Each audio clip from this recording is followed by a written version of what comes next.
Hey, good day. Welcome to Andrew's Life. Well, I want to address a commenter on the video that I made yesterday when I was breaking down the cost of the home repairs for the house I'm currently living in, the one I just purchased a couple of months ago, the fixer-upper, sitting on a couple of acres. And I'm going to read this comment. I'm pretty sure this concern. I think I made a video very similar to this some time ago. I can't remember. So I'm going to do another one just in case. Now, and this is what the commenter stated.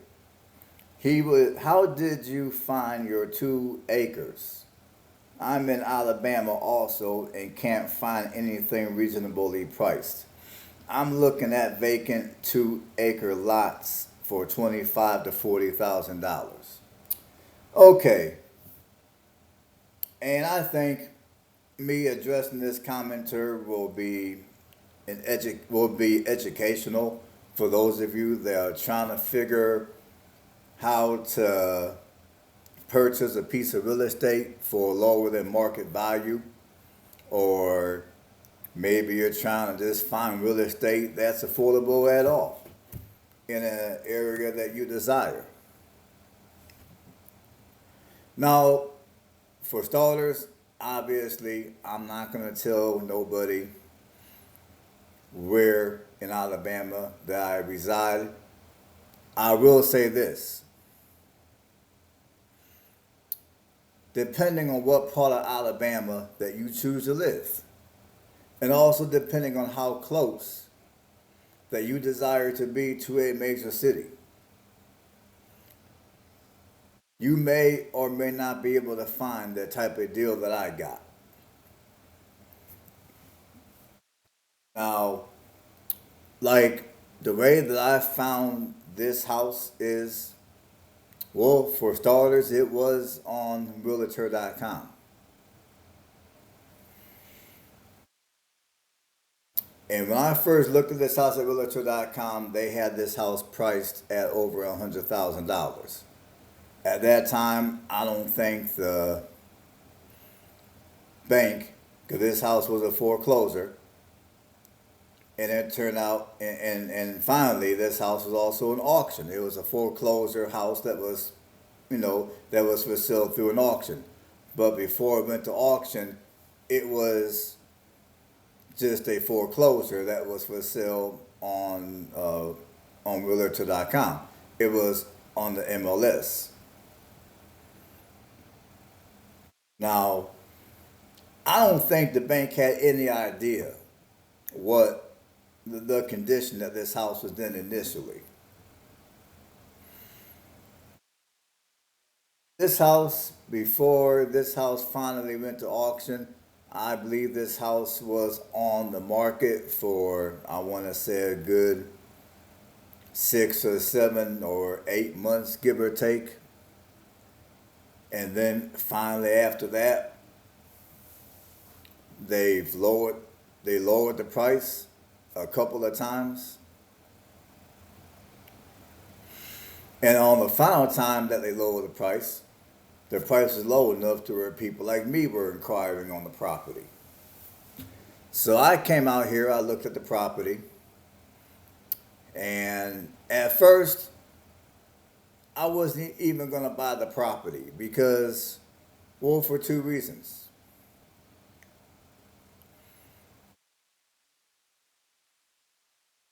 Uh, the realtor that showed me the property, the realtor uh, told me that they knew the area quite well, and they did not think that this house would be worth a penny more than $30,000 because of the work it needed. Now, of course, either one of us truly knew what type of work this house needed. And secondly, when I first came and I looked at this house, the house was reeking of animal. it smelled like animal because the people that owned this house before had a whole bunch of pets. They had a whole bunch of dogs, like I told you guys on previous videos. And they've allowed their dogs to piss all over the house. So when I first bought this house, when I first looked at this house, there was an overwhelming smell of animal. And then on top of that, when I walked around and I looked at everything, it was just an old dirty house. And there was also a bunch of crap in the carport. Just a bunch of garbage. It was just a dirty house. And at that time, I did not want to buy the house and then have to undergo a bunch of cleaning up, a bunch of home renovations. I just didn't feel like doing it. And I got home. I mean, I would say on my way home. By the time I got home, I began to have an epiphany about my decision to buy the house. I began to think, well, if I buy this house, I will have 2 acres. I will be within an hour of a major city. And unlike my other house, which by the way, I'm getting ready to sell that house. Unlike my other house, this house, not only is it bigger, not that that really makes a difference for me, but on top of that, this house comes with 2 acres. My other house came with only an acre. This house, my property taxes are going to be a little lower than the property taxes of my other house. And this house, it comes with a 2-car garage, and it comes with a whole nother building that if I wanted to, I could also turn that building into a living quarter. And on top of that, I mean, those are two things that my other house didn't have. Now, my other house had a couple of storage barns, but they weren't near as nice as my garage or my building that I have with this house.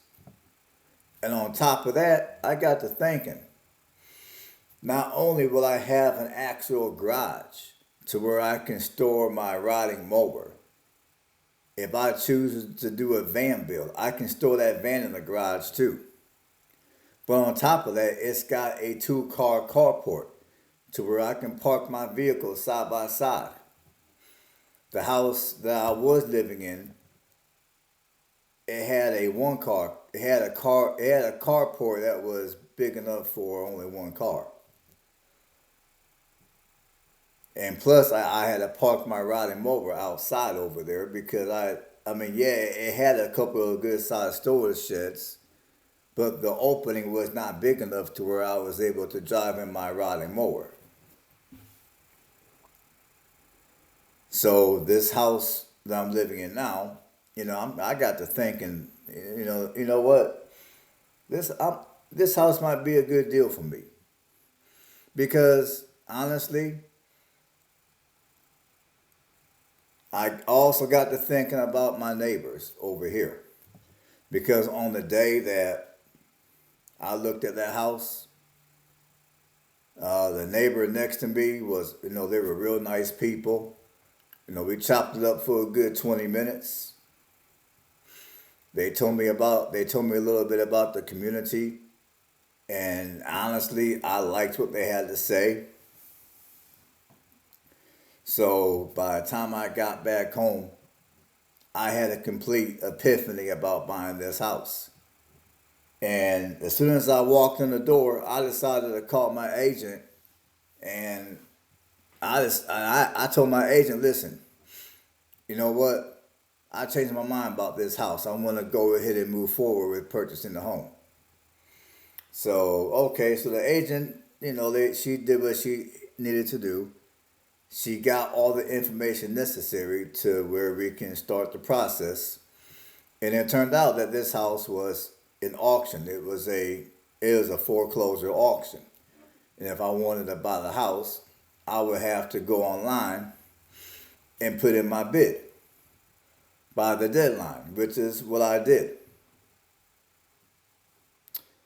Now, as far as bidding on a house online, I mean, sometimes if you're able to secure some type of financing, you can secure your financing and then go online and bid on whatever property you want to bid.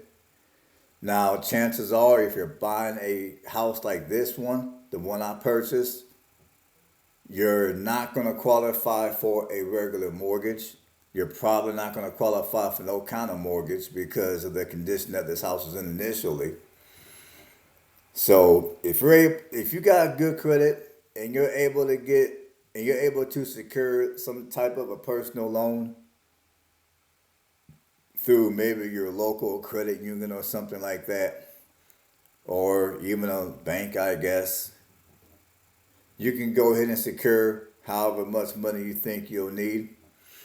And then you can go online and you can put your bid in for whatever property that you want to buy.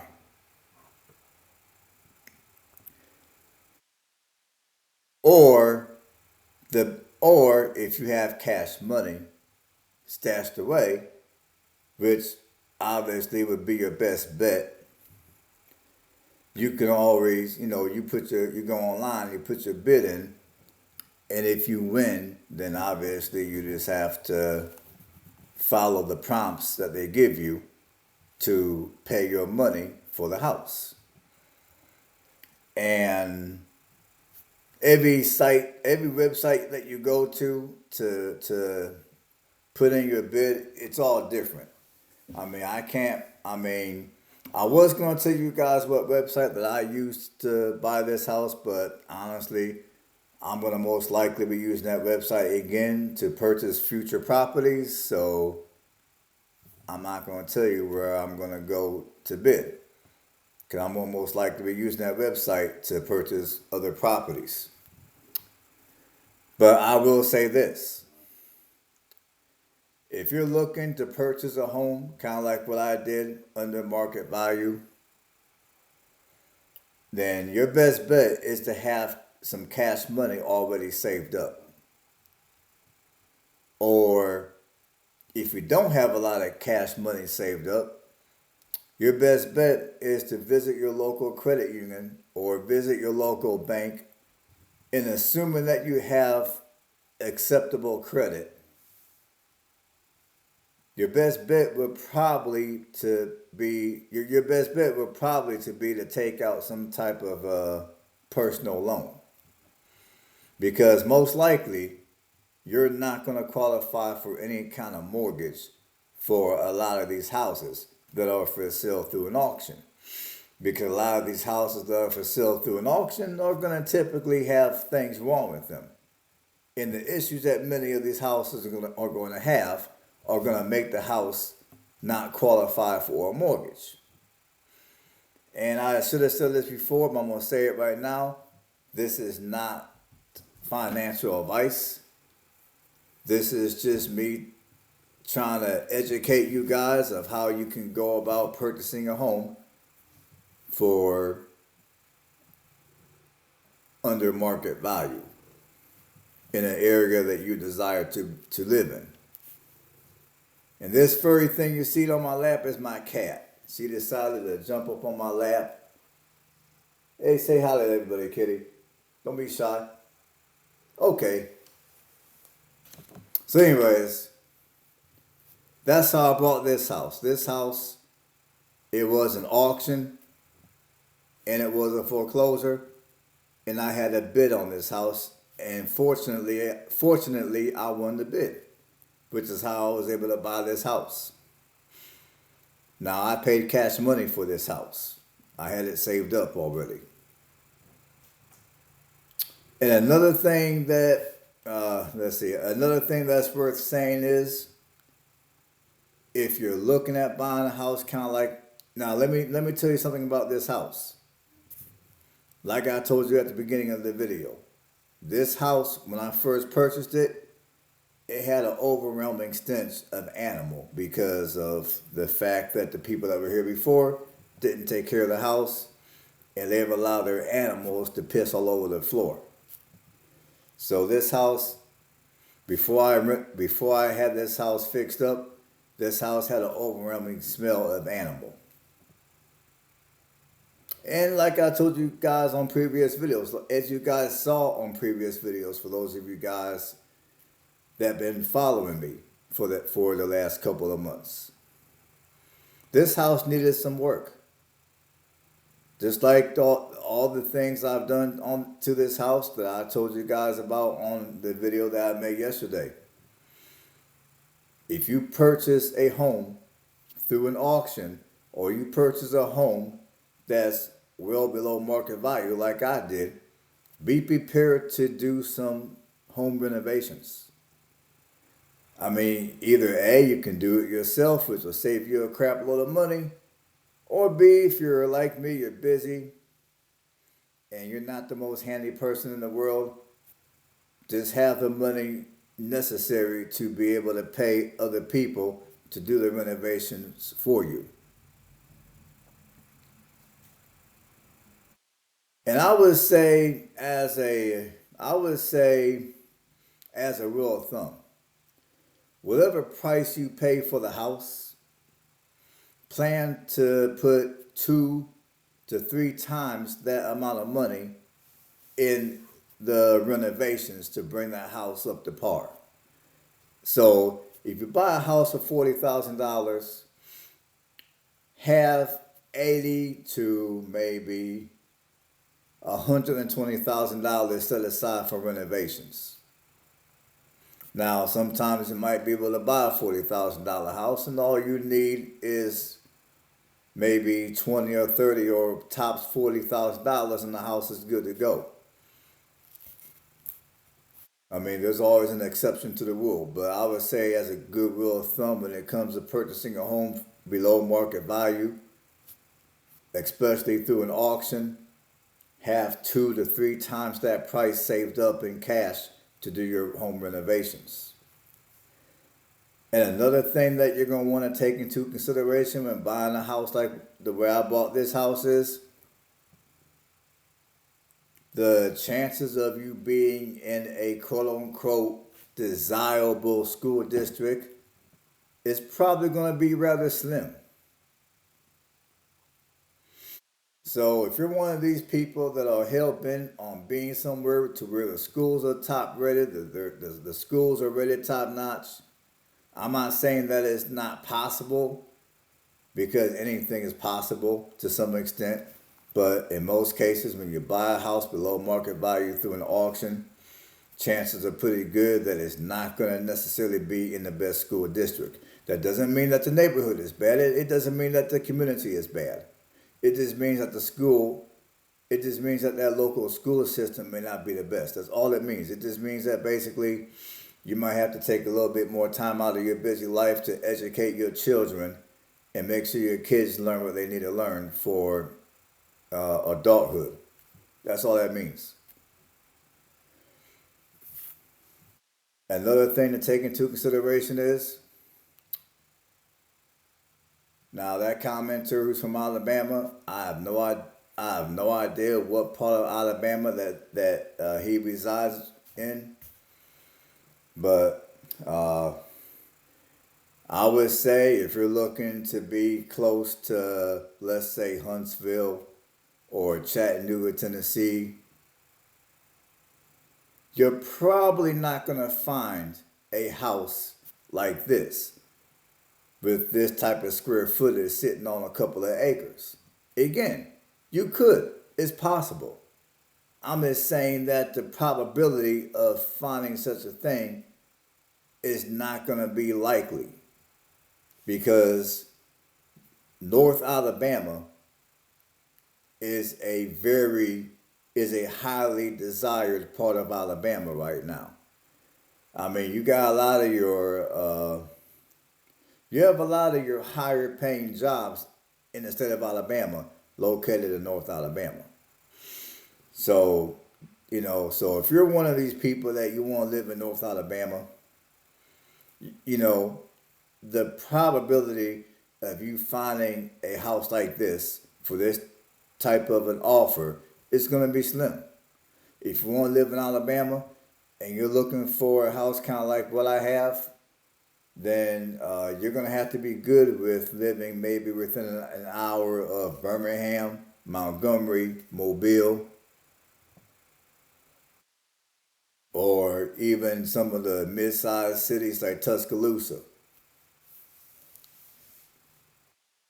or or be within an hour of maybe Columbus, Georgia. If you're good with being within an hour of any of those cities I just named off, then your probability of finding a house like this will increase significantly. But if you're one of these people that want to be in Alabama, you only want to be in North Alabama, you're only willing to be close to, let's say, Huntsville or Chattanooga, or maybe you'll be willing to be close to Muscle Shoals, the chances of finding something like this is going to be slim. It's going to be significantly less.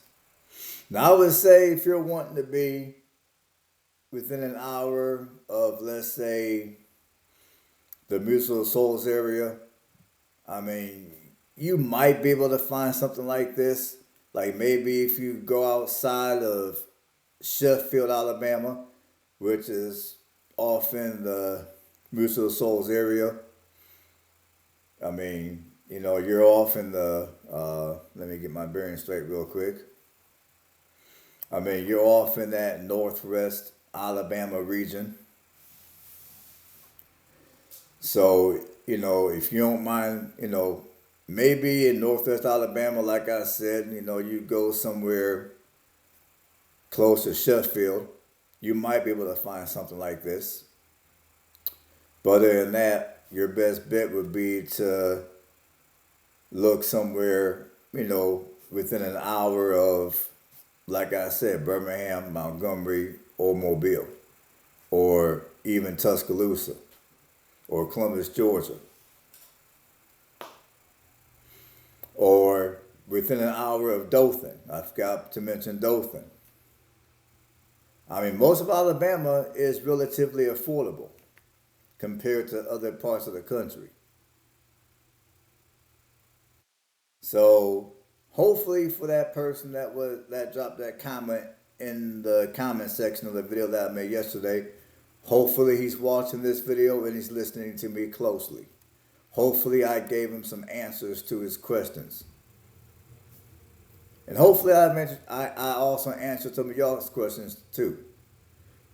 And another thing to consider when buying a property like this one that sits on acreage below market value is, for those of you that are used to being super close to amenities, like maybe you're accustomed to going to your Starbucks down the street on your way to work. Maybe you might be accustomed to stopping off at Starbucks to get you your cup of coffee and then heading to work. Well, if you're looking to buy this type of property, I'm going to tell y'all right now, you will not have a Starbucks anywhere close by. You can either make your coffee at home, which would be the smartest thing for you to do anyway. So it's the cheapest thing for you to do. Or if you need to grab a cup of coffee on your way to work, you better get your taste buds used to that gas station coffee. You better get used to that good old gas station coffee. I'm just saying. And if you're one of these people that you want to live close to certain type of restaurants and shopping and amenities like that, again, if you buy a house like what I have, below market value, sitting on some acreage and decent square footage and all that, you're going to have to get used to driving to the other side of town to gain access to all your favorite amenities. You might even need to get used to driving that half hour to your closest Walmart, that half hour to your closest favorite restaurant that you like to frequent maybe once or twice a week. Because in many cases, these type of properties are not going to be located conveniently to a lot of the amenities that many of you may be used to. And when it comes to work, You might have to drive an hour to each way to your job. I mean, some of you might get lucky and maybe you might find something that's close by your job, depending on what line of work you do. But depending on what line of work you do, you might have to drive every bit of an hour each way to your job. So those are just little things to take into consideration when buying properties like this. Because like one thing I can tell you guys, and another thing I want to point out is, now there's a lot of content creators that do traveling blogs like I do. Well, I did, and I will get back to that eventually. But there's a lot of YouTubers that do traveling blogs, and they might put out videos of top 10 or top 20 places to reside. Like top 10 cities to live, top 20 towns to live. And one thing I can tell you about where I live, the town where I live, it is not going to be on no top 10 or top 20 list of places to live. It doesn't mean I live in an area that's bad, because I think where I live is neat. However, where I live is not going to be on no top 10 or top 20 list of places to live. So again, if you're looking for a decent piece of property in a desirable area for below market value, you're going to have to drop the idea of only looking at places to live that are on the top 10 or the top 20 list of places to live. And when it comes to the top 10 or top 20 places to live, here's my rule of thumb. By the time a city or a community makes that list, chances are you are too late to the party. Now, I guess if you got the right amount of money, you can still purchase. It's just that you done missed out on all the deals. You done missed out on all the deals. Now, because by the time a community makes a top 10 or top 20 best places to live, chances are you're going to pay a premium price to live in that area. As for if you would have purchased a property in that area before it made that type of a list, you could have purchased that property at a huge discount. So where I live, I guarantee you will never see this community on the top 10 or top 20 places. I can guarantee that much. Maybe one day I'm wrong, and you might, but I don't think so. So yeah, drop the idea of purchasing your next home in the top 10 or top 20 places. Drop that idea today, right now, right this very second, if you're looking to purchase something like this.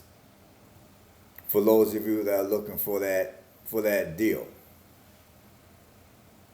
And hopefully this video helped some of you guys out. Hopefully you guys got something out of the video. I would love to hear from you guys in the comments. On that note, stay blessed, happy home shopping, and I'll catch you all in the next one.